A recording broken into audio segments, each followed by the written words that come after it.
You still have oxygen? This is gonna be a lot. Buckle in, everybody. So I wrote this actually the other day. I've been thinking about it since Ryan died. And I think when I started writing this, it was for Ryan. Then it was for his family. And then I think ultimately I wrote it for me.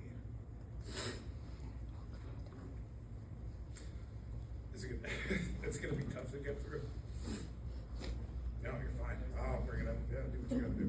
So I'm sorry. Again, this is gonna probably be pretty hard for me to get through, but I'm gonna do my best. Anyway, I'd like to start with a quote from Kenny Powers. Wait, don't bury him yet. I would love to add to the speeches. My name's Kyle. I grew up with Ryan. I think it's hard to state our bond. We were brothers. If you know us, sorry again, I'm gonna stop apologizing and going forward here, so just deal with it. So if you know us, I guess you would know that we were inseparable. He was there for me in the best times of my life, and he was there for me in the worst times. We've done so much together to sit here and reminisce with people about things that we've done would seriously go into tomorrow. Most of my lasting memories in life were with Ryan or my wife, and sometimes it was both of them. My wife Maggie loved Ryan. My wife Maggie hated Ryan. And she loved him, and she hated him, and then she loved him again. And that keeps going. I always told him that she loved him. I don't think that he believed me. I think he would be excited to see how much he's been crying this week. I'm kind of surprised. I didn't know if I was being honest.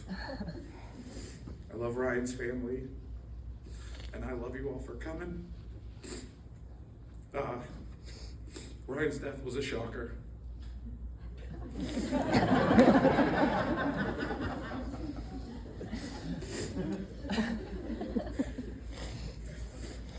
He was a young man, and he had so much more to give. He needed more time. He was a son, he was a brother, he was a father. At one point he was a husband. He was a partner, and he was a friend. He was a great golfer and a very mediocre wrestler. I know Carl's here, he'll always get that. He was awesome at snowboarding. He was the best salesman I ever had the pleasure to watch. I'm sorry. He was a true builder of relationships. He loved the Bengals, and he could roll the best joints. Sorry about that. He wanted to give everything he had to everyone all at once, and he was stretched thin. He struggled to be understood. He struggled because he was complicated.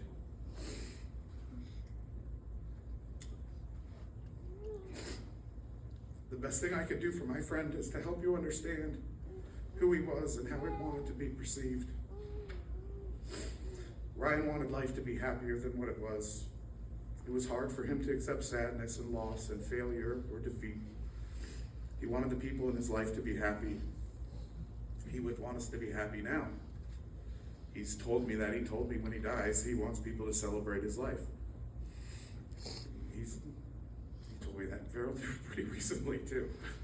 And we should celebrate his life. It was a good life. His life was a constant pursuit of self-actualization, to become the person he saw himself as, to realize his true potential.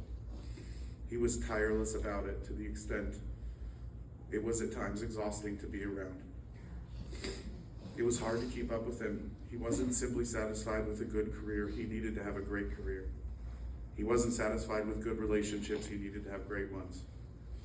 And when some of us see ourselves as go-getters or more ambitious, we all have a limit, and some is higher than others. I do not think Ryan had a limit. He wasn't happy unless everyone around him was happy. If you showed up and you weren't ready for a good time, he was going to make sure to change that. It didn't matter what baggage you brought. He was there to push it all away. It was an amazing thing. It can make you forget about the whole world around you. And I think it has its place, but sometimes people need to be sad. And they need to grieve. And they need to accept loss. Without death, life has no value. Someone told me once that you can't have the sweet without the sour. And I think Ryan couldn't accept that. Life had to be sweet. If we only continue to search, we could discover a sourness that we taste is in fact a sweetness in disguise. When my daughter died,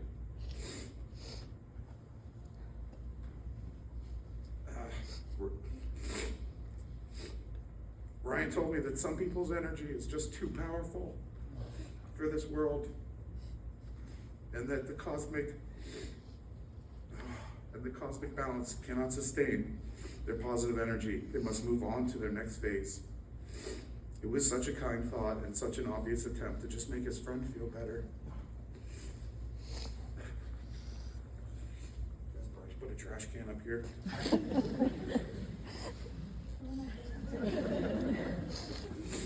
Ryan wasn't perfect.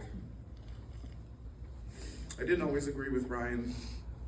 It seems easier to accept a person's shortcomings when their life is in a constant state of growth, when good times are just around the corner, when their life is presented to you in a finite state, at completed work. It becomes much harder. It's been a difficult few days for me as I take an accounting of my closest friend's life. In the end, I wasn't happy with some of the things he did, and I regret not being more forward with him about it. I think he wanted me to be.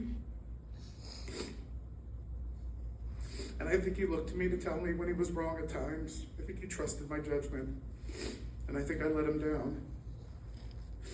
And I think in doing so, I let others in his life down. And I'm so sorry for that. I never understood why I had to defend my friendship with Ryan over the years. It was like some people could only see what they wanted to see.